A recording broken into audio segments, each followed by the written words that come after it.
ওয়ার্ল্ডের অন্যতম একজন বক্সার যার কিনা একটা হাতই নেই ভাই, এটা কিভাবে সম্ভব? শোনো ভাই, আমি বলতেছি। কাহিনী হয়েছে যে এক হাত নিয়ে জন্মানোর পরে দুনিয়ার মানুষই না, শুধু ফ্যামিলির মানুষই কিন্তু তাকে বোঝা মনে করতেছিল, তার দ্বারা কিছুই হবে না, একটা সংসারের বোঝা হয়ে আসছে। আর এমনটা বলা অস্বাভাবিক কিছু না ভাই, কারণ সব বাবা মাই চায় তাদের একটা সুন্দর সুস্থ সন্তান হোক, যারা কিনা তাদের মুরব্বী বয়সে বা বুড়ো বয়সে তাদেরকে কাজ করে খাওয়াতে পারে, কামাই করে খাওয়াতে পারে। আর এই সিচুয়েশনে, এই খারাপ সিচুয়েশনে ওই ছেলেটা কি করতেছিল যে না, আমার এই কাঠামো থেকে বের হতে হবে, আমার এই ব্যারিকেড থেকে বের হতে হবে, আমাকে কিছু করতে হবে। দেন সে জিম যাওয়া শুরু করলো, নিজের সাথে নিজের যুদ্ধ করা শুরু করলো। মানে আমি কে, আমার সাথে আমার যুদ্ধ করতে হবে, আমাকে আমার সাথে বিজয় করতে হবে।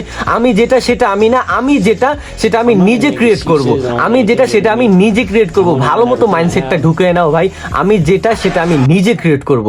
আচ্ছা, তুমি কখনো চিন্তা করছো ভাই, এক হাত নাই, তারপরে সে ওয়ার্ল্ডের অন্যতম একজন বক্সার যে কিনা অনেক অনেক পরিমাণে ম্যাচ জিতছে ভাই এক হাত দ্বারা। আর তার বিপক্ষে যারা ছিল তারা কিন্তু দুই হাত দ্বারাই ছিল, দুই হাত দ্বারাই গেমস কন্টিনিউ করছে। তাহলে ভাই তোমার ভিতরে কি এমন কমতি যেটা কিনা তুমি এখন পর্যন্ত লাইফের কোনো একটা স্টেপে পৌঁছাইতে পারো নাই, নিজেকে কোনো একটা বিষয় বা কোনো একটা সেক্টরে যোগ্য হিসেবে দাবি করতে পারো না?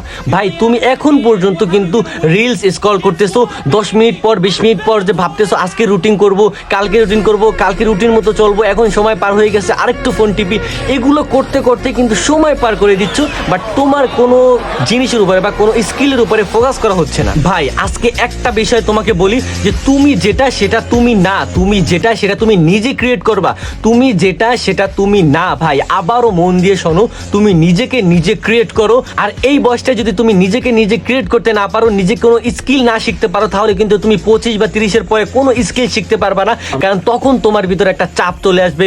এমনকি ভাই তুমি রিস্ক নিতেও অনেকটা ভয় পাবা, কারণ ওই বয়সটা রিস্ক নেওয়ার বয়স না। তুমি 20, 18, 22 এই বয়সে আছো, তাহলে কিন্তু তুমি আমাকে ফলো করে যেতে ভুলবা না। আমি এই বয়সে তোমার জন্য পারফেক্ট কি কি সলিউশন আছে, তোমাকে সাকসেস বানানোর জন্য যতটুকু পরিমাণে কথা বা পরামর্শ দেওয়া প্রয়োজন, ততটুকু পরিমাণে পরামর্শ কিন্তু আমি দিতে পারবো। আমাকে ফলো করে যেতে ভুলবা না। আমি আবু সুফিয়ান ছিলাম তোমাদের সাথে।